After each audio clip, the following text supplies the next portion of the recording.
The barista asks one simple question. I know every word, but my mind suddenly goes blank. I translate, check the grammar, and feel the line growing behind me. Then I panic and say something much harder than I need. Why does this happen? Because your brain is trying to do 3 jobs before you speak. First, it finds the idea in your language. Then it translates it. Then it checks the English while the real conversation keeps moving. That delay feels like forgetting, but it is really an overloaded process. So I am not bad at English. I am just making my brain take the longest route. That explains why easy questions suddenly feel difficult. What is the faster route when someone asks, "What size?" I want an answer that arrives before the panic. The faster route is a ready-made English chunk, connected directly to the situation. You hear, "What size?" The picture of the cups activates the answer, "Medium, please." Meaning first. English response second. Translation never enters the line. Meaning first. I like that. But what if the barista asks several questions quickly? Size, milk, hot or iced, for here or to go. My brain hears one long test instead of 4 tiny choices. How do I slow the moment down? Here is the first reset. Stop trying to translate the whole situation. See 4 simple choices: cup size, milk, temperature, and where you will drink it. Each choice needs one small English chunk. Medium, please. Oat milk, please. Iced, please. To go, please. Those are not incomplete answers. In this context, they are efficient, polite, and completely natural. I can already feel the difference. Before, I imagined one long sentence that had to include everything. Now I see 4 buttons. I choose one button, give one answer, and wait for the next question. That feels much more like a conversation and much less like an exam. The important thing is that I do not need to predict the entire order before I begin. Exactly. Fluency is not speaking for a long time without stopping. Fluency is responding at the speed the situation requires. At a coffee counter, short chunks are often more fluent than elegant sentences. The barista says, "What size would you like?" Your target is not a grammar performance. Your target is a fast connection from the picture of the cup to the words, "Medium, please." Let me try it as a real mini conversation. You ask one question, and I will answer before I have time to build a perfect sentence. I am going to look at the imaginary cups, choose one, and speak. If I make a small mistake, I will keep moving instead of restarting the whole order. Good. What size would you like? This is your turn. Picture the 3 cups. Choose the one in the middle. Say the answer aloud now. Do not explain it. Do not add grammar unless it comes naturally. Just connect the picture to the chunk.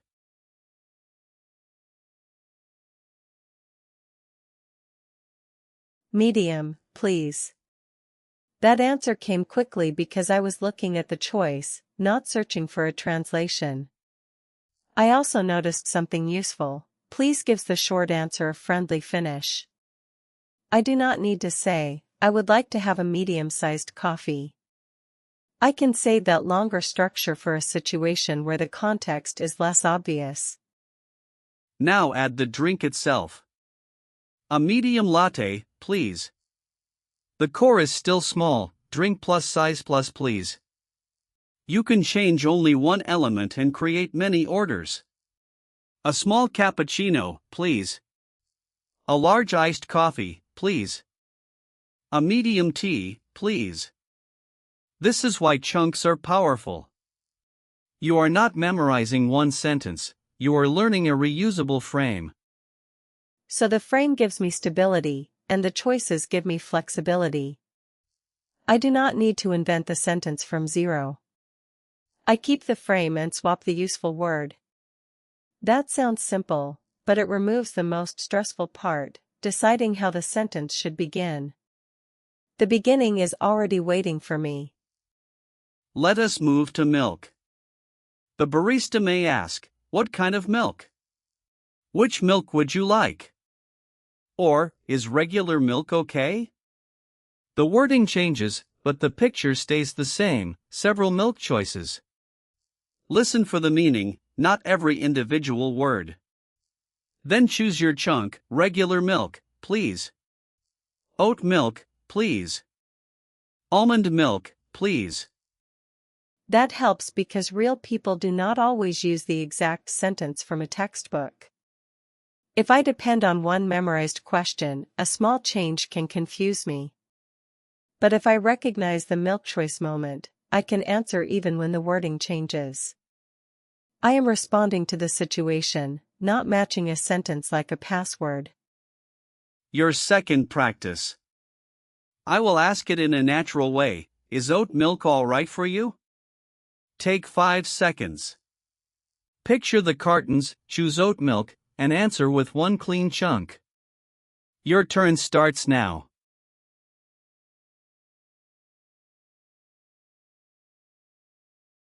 Yes, oat milk is great, thanks. This time I used a slightly fuller answer because the question was yes or no. I could also say, yes, that's perfect, or oat milk, please. The goal is not one magical sentence. The goal is 2 or 3 reliable options that come to mind quickly. Now temperature. You may hear, hot or iced? Would you like that hot? Do you want ice? Again, different words point to one visual choice. Use the smallest useful answer first: iced, please. Or, hot, please. If you want to expand, say, could I get that iced, please? Start small, then add detail only when you need it. I used to think a short answer sounded rude, so I kept adding words. But tone and please do a lot of the politeness work. If I say, iced, please, with a relaxed voice, it sounds normal. If I say a perfect long sentence with a frightened voice, I still feel uncomfortable. Natural delivery matters more than sentence length. Exactly. Politeness is a combination of words, voice, and timing. Useful softeners are please, thanks, and that's perfect. You do not need all 3 in every answer. One is enough. A medium, please. Oat milk, thanks. To go, please. That's perfect, thank you. Keep the sentence light so your brain can stay in the conversation. Let me test temperature. Ask me quickly, the way a busy barista might ask. I will try to hear the choice and answer before the translation voice begins. If I need 1 second, I will breathe instead of filling the silence with apologies. Hot or iced? Your 5-second response window begins now. See 2 cups, steam on one side, ice on the other. Choose the cold cup and speak aloud.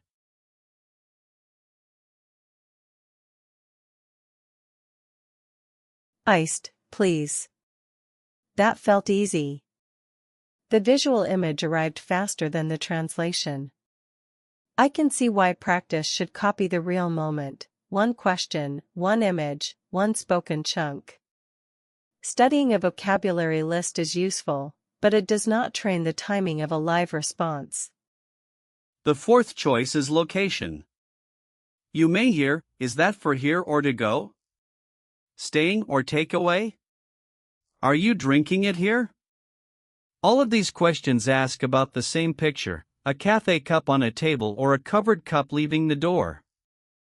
Your chunks are for here, please, and to go, please. In British English, I may also hear takeaway.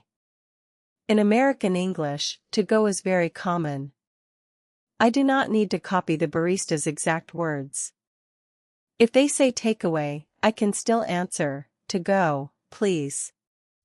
Communication works because the meaning matches, even when the vocabulary is not identical. Now answer this version. Will you be staying with us? Take 5 seconds. Do not translate every word. Notice that the barista is asking whether you will remain in the cafe. Choose the leaving picture and give the natural chunk.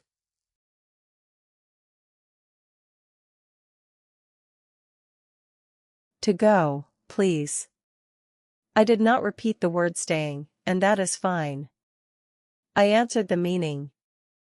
This is a big shift for me.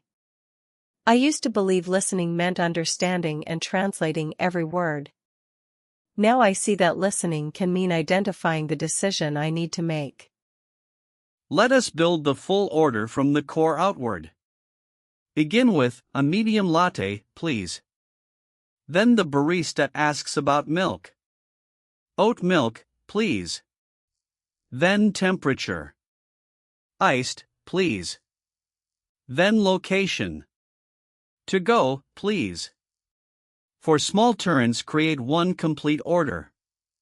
You never carry the entire conversation in your working memory at the same time.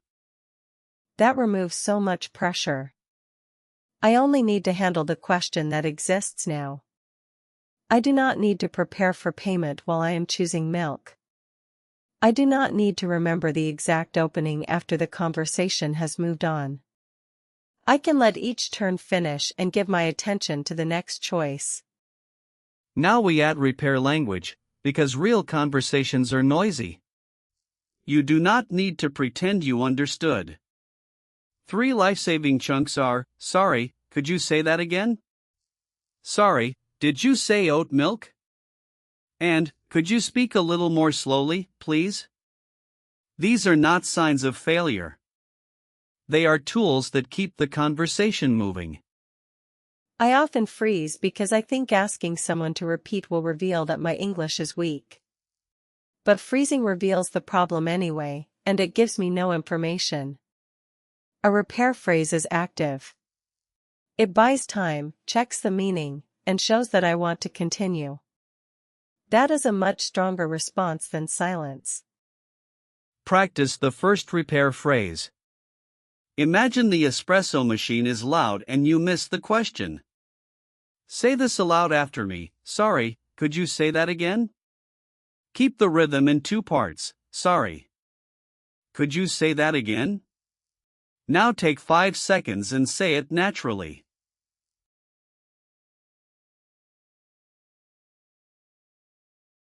Sorry, could you say that again? I like separating it into 2 beats. The word sorry signals the problem, and the question tells the person exactly how to help. I do not need a long explanation such as, my English is not very good and I could not understand your question. For clarification, repeat the key word with rising intonation. Did you say oat milk? Did you say large? Did you say cash only? This is especially useful when you heard most of the sentence but one detail is uncertain. You keep the conversation efficient because you are checking only the missing piece. And if I need thinking time, I can use a natural buffer. Let me see. 1 moment, please. I think I'll have the latte. These phrases are better than apologizing repeatedly. They sound calm, and they give my brain a second to choose. The key is to use the buffer once, then make the decision. Now a rapid round. I will ask 5 cafe questions. After each one, answer aloud during the pause. Keep every response short. Question 1, what can I get started for you? Use the frame, a medium latte, please. Your turn.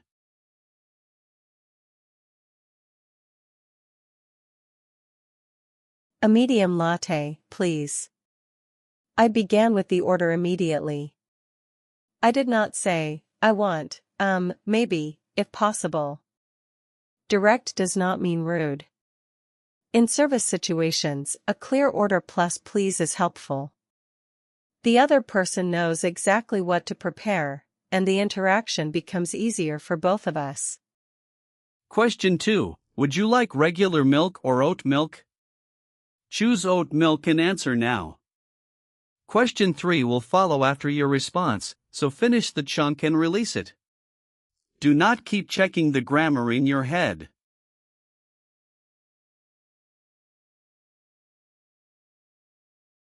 Oat milk, please. I am practicing an important mental action. Release the sentence after I say it.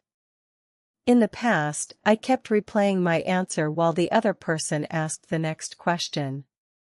Then I missed new information. Now I let the old turn go and move my attention forward. Question 3. Do you want that hot or iced?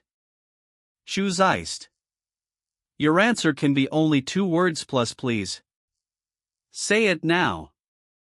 Then prepare for a location question, not by translating, but by picturing the table and the takeaway cup.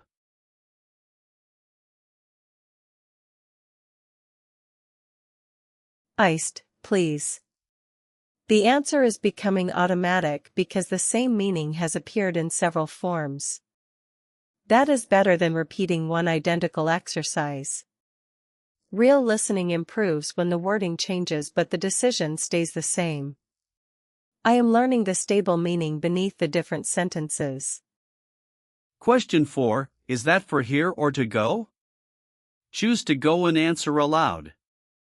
Question 5. Will that be cash or card? Choose card. You will get 5 seconds for each response. First, location. Now payment.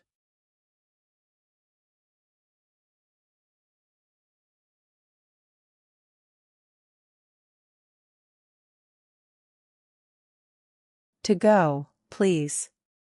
Card, please. Those answers were short, but the whole order is complete. I chose the drink, size, milk, temperature, location, and payment. I did not create one complicated speech. I completed 6 small decisions. That is what an everyday conversation really is, a chain of manageable turns. Now replay the cafe from beginning to end. I am the barista. Hi there. What can I get started for you? Give your order aloud. What size? Which milk? Hot or iced? Is that for here or to go? And will that be cash or card? Use the pauses and answer each question.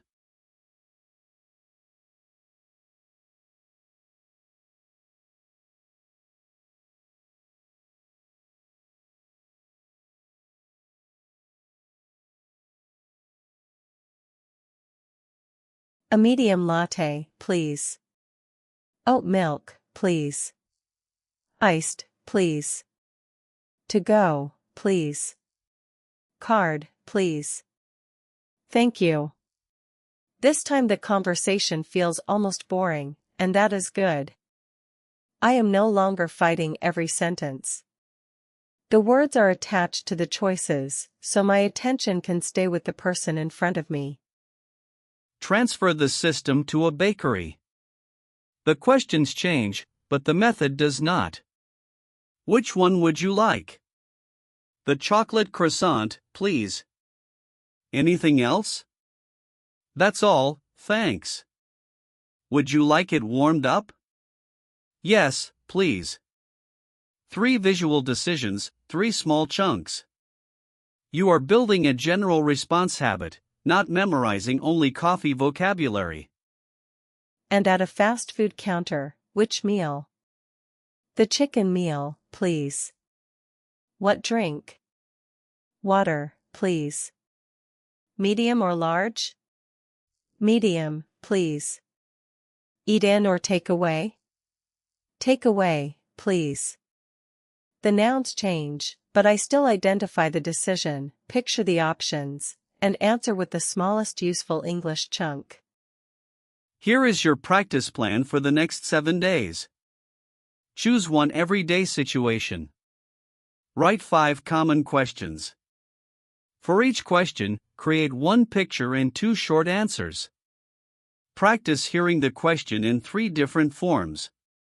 Then answer within 5 seconds. 10 focused minutes a day is enough to begin building a direct English pathway. My final reminder is personal. A pause does not mean I failed. A repair phrase does not mean I failed. A short answer does not mean my English is weak. The real goal is to stay connected to the meaning and continue. Every time I respond directly, even with a simple chunk, I make the next conversation easier. When the barista asks one simple question, you do not need to open a translation office inside your head. See the choice. Use the chunk. Release the turn. If you want to practice now, write your usual coffee order in the comments as one natural English sentence. Then say it aloud twice, slowly once, and naturally once. My order is a medium iced latte with oat milk, to go, please. What is yours? Keep it simple, make it useful, and let the situation carry part of the sentence. The next time you enter a cafe, you will not be searching for perfect English. You will already have the response waiting for you.